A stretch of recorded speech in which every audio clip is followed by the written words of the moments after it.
RJD के प्रदेश अध्यक्ष जगदानंद सिंह ने आरएसएस और बीजेपी को तालिबानी के समान कहा। इस पर आपका क्या कहना चाहते हैं?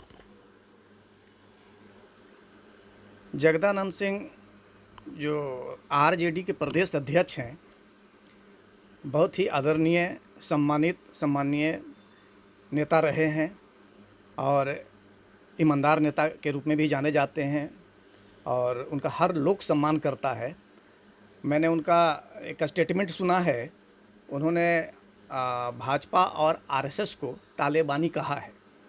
सबसे पहले बात तो जो ये तालिबानी शब्द जो यहाँ पर यूज कर रहे हैं, अपने देश में कोई भी संस्था हो, धार्मिक संस्था हो, कोई भी तालिबानी नहीं है। पहले तो ये बता देना चाहते हैं। आरएसएस हो या मुस्लिम समाज से भी बहुत सारी संस्थाएं हैं, मिशनरीज है। तालिबान क्या है? तालिबानी का जो रूप आप देखना चाहते हैं वो अफ़गानिस्तान में जो हो रहा है उसको देखिए। हत्या, मार, गोलीबारी, लूटना, तोड़ना, किसी की भावना को इज्जत नहीं करना, वो तालिबानी है। इस देश में आज भी लोकतंत्र है और धर्मनिरपेक्षता है और कमोबेश कहीं ना कहीं कुछ होता है, वो तो इतने बड़े देश में वो एक अलग चीज़ है। लेकिन तालिबानी शब्द कहना उनका, हमें ऐसा लगता है कि थोड़ा सा मानसिक रूप से दिवालिया होते जा रहे हैं, ऐसा हमें लगता है। और दूसरी बात कि एक चीज़ उन्होंने बताया, आसमानी और सुल्तानी आपदा। इस देश में रह करके लगता है तालिबान का बहुत सारा वो न्यूज़ देख रहे हैं, वो तालिबानी लगता है आत्मा इन पे आ गई है और शब्दों का यूज, तालिबानी शब्द का यूज कर रहे हैं।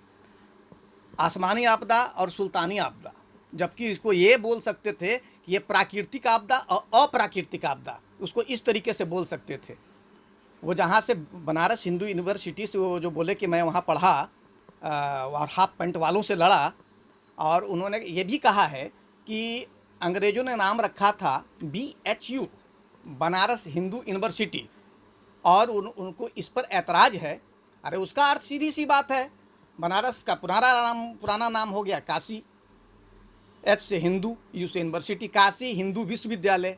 लेकिन मालवीय साहब जब स्थापना किए थे और उसको काशी विश्वविद्यालय, वो उनका कहना था कि काशी विश्वविद्यालय रखा जाता, काशी हिंदू विश्वविद्यालय नहीं रखा जाता। उनका कहना है कि BHU है, जो बनारस ना होगा वो काशी हिंदू विश्वविद्यालय। नहीं, BHU तो अंग्रेजों ने जब स्थापना हुआ था उस समय अंग्रेजों ने ये नाम दिया था, BHU।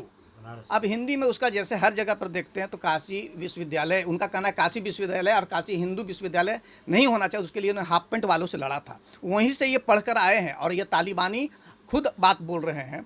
और ये कोरोना को बताते हैं आसमानी आपदा, मतलब प्राकृतिक आपदा, जबकि ये चाइना के द्वारा मैन मेड है, मानव निर्मित वायरस है। ये क्लियर भी हो गया है अमेरिका में, वहाँ पर ये यहीं से ओरिजिन इसका है और ये आदमी वहाँ के वैज्ञानिकों द्वारा बनाया गया है और ये प्राकृतिक आपदा बता रहे हैं। पहले तो इसको क्लियर वो कर लें। और जहाँ तक ये बार बार जो अभी, और इस प्रश्न का ज़्यादा अच्छा आप पूछना चाहते थे प्रताप यादव जी से, ज़रा ये इस बात को उनसे पूछवा लीजिए। पहले तो उनके पार्टी में ही तालिबानी हुकूमत रही है, इनका पुराना जो 15 साल का शासन था, ज़रा उनसे पूछिए ना। गांधी जी के देश में हम गांधी जी के और समाजवादी हैं, उनके विचारधारा के प्रवर्तक हैं, समर्थक हैं। वो 15 साल में इतने 100 नरसंहार से ऊपर हुआ, वो क्या हो रहा था? आप तो उसके मुख्य संस्थापक में आरजेडी के थे, आप हुकूमत में थे, आप उस समय क्या कर रहे थे?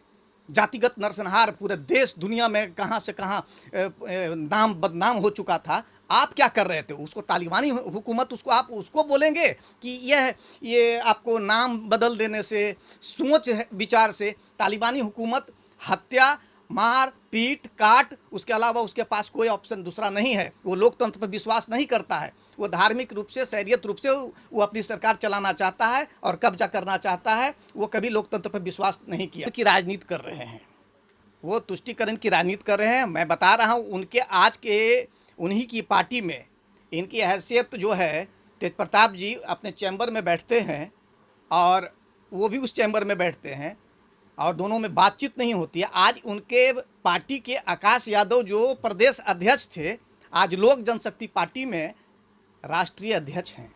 उनको सम्मान नहीं मिला, जबकि हमें मालूम है कि छात्र जो विंग था उसको बहुत ही राजद का एक बहुत स्ट्रांग बनाया उन्होंने, मजबूत बनाया है, और उन्होंने बिहार में बहुत काम किया था। अब इन लोगों की तालिबानी सोच के कारण वो आकाश यादव आज लोजपा के राष्ट्रीय अध्यक्ष हैं। आकाश यादव ने तो कहा है कि आरजेडी में रहते हुए 8 साल मुझे पहचान नहीं मिली। पहचान मिलने देगा तब ना कोई। उस हुकूमत में, परिवारवाद में कहाँ से पहचान मिलेगी? उन्होंने कहा कि लोजपा में आने के बाद मुझे एक पहचान अब मिलने वाली है। उन्होंने सीधे तौर पे इंटरव्यू में कहा है। बिल्कुल बिल्कुल। लोक जनशक्ति पार्टी में हमारे राष्ट्रीय अध्यक्ष पशुपति पारस सब लोगों को समान, कार्यकर्ताओं को, जनता को, सबको समान दृष्टिकोण से देखा जाता है, सबको सम्मान मिलता है। किसी को भी कोई भी हमें ऐसा नहीं लगता है कि उसके साथ गलत व्यवहार हो, चाहे दूसरे नज़रिए से देखा जाता है, जातिगत रूप से दूसरे नज़रों से देखा जाता है, ऐसी कोई बात नहीं है। और उन सबों में एक वर्ग विशेष पे सारी राजनीति टिकी हुई है। जगदानंद जी ने जो कहा तो उस पर क्या कहना चाहते हैं कि उनका जो बयानबाजी आरएसएस के इस तरह से, मतलब क्या उनका बोलने का क्या मतलब है उनका? जगदा बाबू का जो बयान है बहुत ही शर्मनाक, निंदनीय है। देश में ऐसी कोई भी संस्था, चाहे कोई भी हो, अपने अपने धर्म समाज विशेष पर काम करते हैं, लेकिन तालिबानी कोई नहीं है। मैं सारे की बात बोल रहा हूँ। ये तालिबानी शब्द इस देश में होना अपने लोगों के लिए निहायत ही बहुत शर्मनाक और निंदनीय है।